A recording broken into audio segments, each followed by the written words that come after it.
Hi everyone, welcome back. So in this video, I'm gonna share with you how you can add the 20 EMA in TradingView chart. So just follow me and follow the steps. It's so easy and simple. So first of all, open your TradingView chart, then go to indicators. Click on it and type here EMA.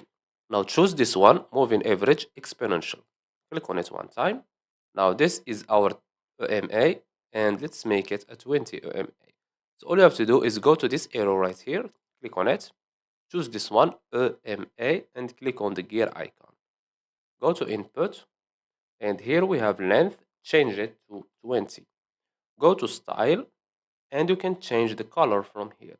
So let's choose, for example, green, and you can change the thickness of the moving average from here, as you can see.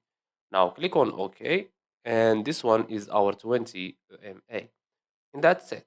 So I hope you found this video helpful. Don't forget to give us a like and subscribe. Thanks for watching and see you in the next one.